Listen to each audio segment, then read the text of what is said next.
Таир, бала, ну что за дела же? Таир, эй! Шеф, штраф что надо взять? Отжимания? Железно. Давай 50 отжиманий. Нет, иди, я разберусь.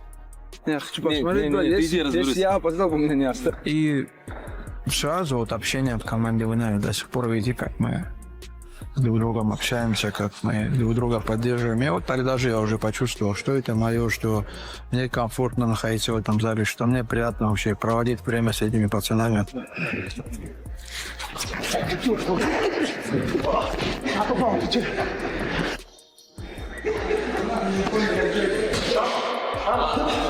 Босиком специально босиком брать, чтобы не подскользнулась нога случайно, даже в носках нельзя. Еще ты дерешься же босиком, у тебя полностью должна нога чувствовать землю.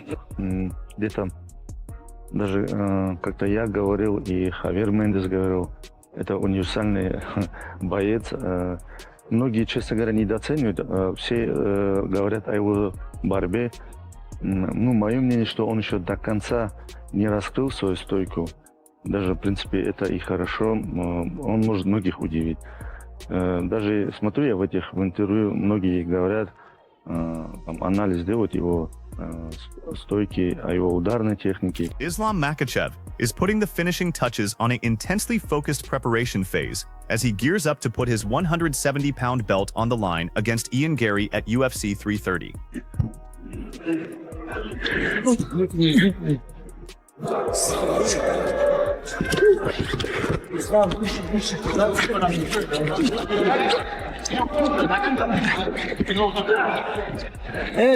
Мне нормально, если балл я не отдам, взять не обязательно.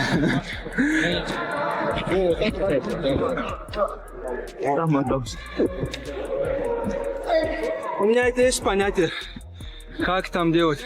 В голове получается, там не получается. With Khabib Nurmagomedov heading his coaching staff, Makhachev is leaving absolutely no detail to chance in order to refine every aspect of his skill set.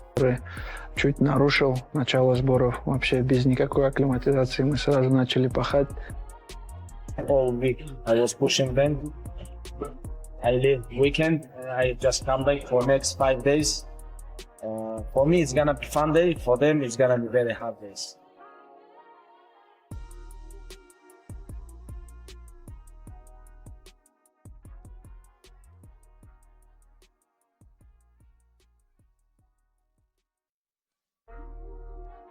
Stationed in the corner, Javier Mendez evaluates every exchange with a critical eye, hunting for any minor error to ensure the champ's preparation reaches absolute perfection. The whole team for Islam's here, except two coaches, two very important coaches, Saif Sapula and Magomed, head coach at Abdulmanap Gym in Dagestan.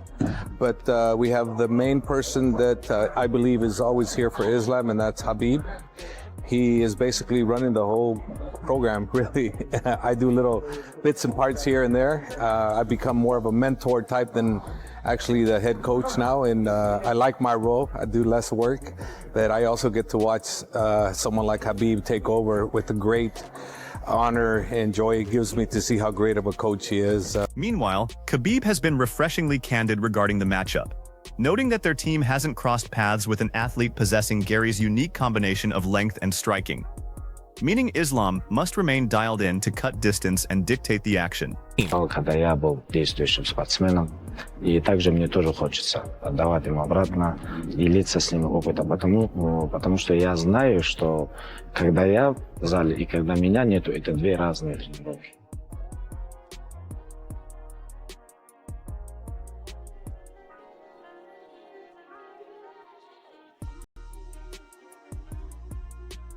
With the August 15 showdown rapidly approaching, Islam Makhachev has methodically prepared for this welterweight crown defense against Ian Garry.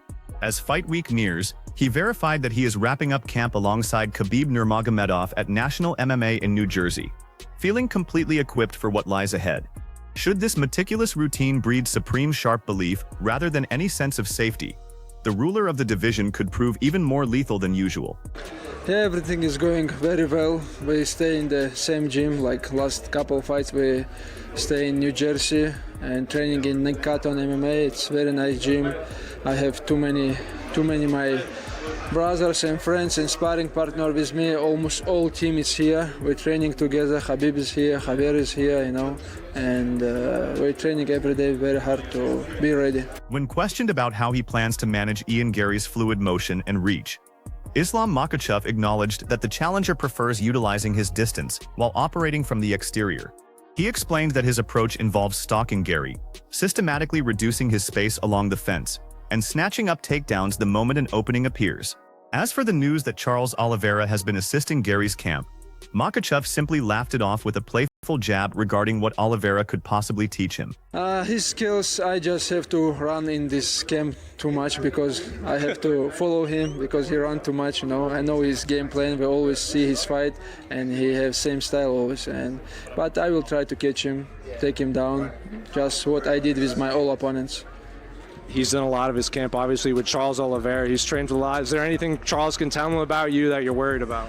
Yeah, Charles is gonna teach him how to tap fast. That's it. Weighing in on the matchup, John Jones favors Islam Makhachev to get the job done against Ian Machado Garry, pointing directly to his world-class wrestling foundation. Jones highlighted Makhachev's ability to force the fight into his preferred domain as the deciding element against a striking-heavy opponent whose defensive wrestling remains unproven at the highest level. Although he stopped short of promising a stoppage, the takeaway was undeniable. Makhachev's dominance in all positions will likely prove overwhelming for the Irish contender across 5 rounds. I assume that Islam's going to win that one just because of his wrestling pedigree. You know, to be able to dictate if the fight's going to be standing or on the ground, it's a great gift. Another guy with a strong team behind him, strong faith. I'm not rooting for anyone in that fight because I don't know either one of those guys on the personal level, but I'm assuming that Islam's going to win. That's my prediction. Offering his perspective on the clash, Carlos Pertes thinks Garry possesses the necessary tools to make this a competitive contest, even if he hesitates to call an outright upset. He stressed that the Irishman's offensive skills are legitimate, even if the extreme difficulty of sharing the octagon with Makhachev can't truly be grasped until the door snaps shut. Pertes' sentiment aligns with the general consensus surrounding the bout. Genuine respect for Garry's talent. Of course, he's the underdog against Makhachev, but I truly believe he have a really good skills to beat Makhachev, you know. Of course, it's gonna be hard. It's gonna be a hard fight. I think if he would the guy like knock people out a little bit more, he hurt a little bit more, would be like less hard to beat Makhachev, you know. He do a lot of points. He don't hurt people, you know. But I think he have a chance, really good chance, like real chance, you know, to beat Makhachev. Breaking down the fight dynamics, Dan Hardy described the pairing as a thrilling matchup, while cautioning that Makhachev represents a nightmare scenario that no welterweight is completely equipped to solve. Though he refrained from declaring an absolute outcome, his emphasis on the Dagestani camp's crushing pace leaves Garry's path to victory looking far narrower than his confidence implies. That's a great fight. Look, it's a great fight. Ian Garry for a long time has been saying that, you know, he is the future. Obviously, it's his nickname. Like, he sees himself as being there with the belt. He's visualized it, but now he's got Makhachev in the division. And I mean, Makhachev's got the kryptonite for every single person in the division. No matter where the fight goes, he's got the skills to challenge you and to cause you issues. Like, of course, since Ian Garry's, you know, been spending time in Brazil, been working on his jiu-jitsu, he's going to be far more confident in his ground game. Building upon his breakdown, Hardy gives Garry credit for elevating his ground game during his stints in Brazil. Yet he doubts whether that work can truly mirror the relentless pressure Makhachev exerts. He noted that one has to experience the atmosphere of a Dagestani wrestling room to comprehend that level of heat, suggesting Garry's crisp striking might fall short unless he finds a way to seriously hurt the champion early. But at the same time, like, I don't know if you can be able to replicate what Islam Makhachev can do to you. I think you would have to be in the wrestling room in Dagestan to really feel that kind of pressure. And what you got to remember is, like, that room right now, we keep signing a bunch of guys from Khabib's team.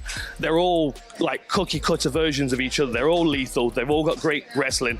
They've all got that pressure style with good punching and kicking now. You know what I mean? Like, there's is a really elite level in that gym, and Makhachev's at the top of that pile. Like, everybody in that gym is working towards where he is, and everybody in that gym's a killer. Addressing Garry's mindset, the challenger views this showdown as the ultimate stage to prove he belongs at the absolute pinnacle of the sport. Even as he keeps his exact strategic adjustments under wraps, his unwavering conviction that he can dethrone Makhachev is obvious, bringing up the ultimate question of whether that self-belief will hold up once the cage door locks. Against an opponent like Makhachev, who systematically breaks rivals through relentless control, the mental battle will be just as crucial as the physical war. I have nothing but respect for him. I think he's absolutely cemented himself as the best fighter on the planet right now, and until he's beaten, he holds that status. What he's done in this career, in his career and over the last decade in the sport, has been second to none. A two-weight world champion, pound for pound #1, and on the verge of breaking the longest consecutive win streak in UFC history. It's nothing but exceptional. However, I've always said to you from the first time you spoke, well before I was in the UFC, to be the best, you have to beat the best. On the flip side, Garry takes Makhachev's pre-fight talk in stride, writing it off as basic chatter from a title holder who is secretly second-guessing himself. Without predicting the precise finish, he made it clear that verbal jabs won't sway his focus. Garry views the back and forth as standard promotional banter, adding that champions who feel completely secure in their reign don't waste energy critiquing how their opponents train. They simply let their work speak for itself. I have this feeling in my heart that they know I'm the trickiest opponent for him. That's why he's calling out Patches. That's why he's calling out Morales. That's why the champion of the world, one of the most dominant athletes we've ever seen, called out Kamaru Usman to defend his world title fight against. Does that make sense? He knows I'm long, I'm tall, I'm fast, I'm rangy. I understand distance management and control. And if you want to flip that into a terrible wording, then you'll say what he said. Taking to his platform, Michael Bisping emphasized that Ian Garry's rise through the ranks has become impossible to ignore. While holding back on guaranteeing an upset over Makhachev, his core message was clear. Garry has legitimately earned this opportunity, and his resume proves it, even if critics remain hesitant to buy in. Bisping pointed to Garry's perfect record, poise under the spotlight, and constant evolution as proof that this isn't manufactured hype, but a contender delivering when the lights are brightest. Kind of dislike him, but you can't deny what he's done in his career. You just can't, right? As much as you might want to, you can't. I mean, last time out, he won a decision over Belal Muhammad. He beats Carlos Praches. He loses to Shavkat Rakhmonov when he went the distance, and he beat Michael Venom Page, okay? Right? They are three very, very good wins. Before that, Jeff Neal, Neil Magny, Daniel Rodriguez, Song Kanan, and Darian Weeks made his UFC debut against Jordan Williams. That's fine, right? That's what you do. You work your way up. But when he got into the deep end of the division, against your MVPs, against your Jeff Neal, your Carloses, and your Belals, what did he do? He won all of those fights. So, taking a different angle, Chael Sonnen views the narrative surrounding Ian Garry's movement through a unique lens. Reacting to Islam Makhachev's claims that Garry simply runs during his bouts, Sonnen explained that backing up in MMA is frequently a strategic choice, a smart defensive tactic to deny easy takedowns to elite wrestlers rather than a sign of hesitation. If Garry's footwork is misjudged by observers or judges, it could alter the perception of the fight in ways that don't reflect what's actually taking place. Ian Garry does a good job of moving. Yes, he moves the whole time. But they didn't say moving, they said running, and running specifically, when we use it as a vernacular in this space, means he goes backwards. He's running from you. He's running. Running away from a fight. Furthermore, Chael isn't quick to take Islam Makhachev's critique of Ian Garry at face value, opting to analyze the film himself before rendering a final verdict. As the welterweight title fight draws near, he remains skeptical of claims that Garry spends fights running, noting a plan to review past tape to judge if the critique holds weight or if Makhachev is deploying psychological tactics. If the narrative is exaggerated, Garry might just harness it as extra fuel to prove the champion wrong inside the cage. It's either that Ian Garry does not just run away in fights. I've never known Ian to do that, but I could pull up an Ian Garry fight right now and I could find out. I could just look at it and go, oh, well, look, he does it. I had never really noticed. Or he's not telling the truth that he's going to chase him. One of those two things aren't true.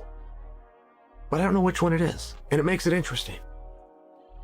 And if Ian does play that game of cat and mouse with that long reach that he has, right? Is it enough to say that Ian's going to upset Islam? Boy, Islam's pretty special. Adding another layer to the story, both competitors enter this championship bout following extended periods of inactivity, a factor that could influence how quickly each man finds his rhythm. It's an interesting variable for a title contest, raising questions over who will shake off the cobwebs fastest to assert their strategy early on. Layoffs can serve as a double-edged sword, offering recovery time while simultaneously bringing ring rust, and how each fighter handles that adjustment could be decisive. The key 273-day layoff, and I believe, if my math's correct here, this is the third longest layoff of his career going into this fight. So again, he fought Jack in November. We're talking about a fight here in August, so decent amount of layoff going into this one. His longest layoff was the going from the Adriano Martins to Chris Wade fight. Back in 2015 to 2016, there was a 350-day layoff, and then going from Chris Wade to Nick Lentz, there was a 343-day layoff. So this one comes in at 273, slightly, slightly behind the 43-day layoff. All right, let's get to Islam's. Islam's had one close fight in his career. That's the first Volkanovski fight. Some people talk about that one. Putting forth his official selection, James Lynch projects Makhachev to secure the victory via decision, though he stops short of describing it as a total blowout.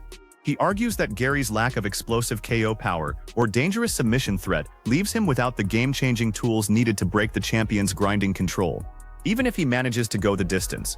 While Garry has proved he can navigate tough spots against elite competition, he lacks the ultimate fight-altering weapon to force Makhachev off his game. Couple reasons why I'm going decision as opposed to stoppage. Ian Garry, you see the fact that he's lost one fight. He's never been finished in his career. As far as I know, and you would imagine as well, training at Shootbox, that Ian Garry's probably got a pretty good ground game, probably got good submission defense. So if you look at the majority of Islam Makhachev's wins, they are by submission. He's got 13 total, 46% in his career. But I think Ian Garry will be good enough to fend off any submissions. And I don't see Garry getting like super tired in this fight too. So that's why I'm leaning more towards decision, which is where Islam has the second amount of wins in his career, 36%. He's got 10 wins by decision. If you look at Islam's last couple fights, well, I shouldn't say that actually. JDM went the distance.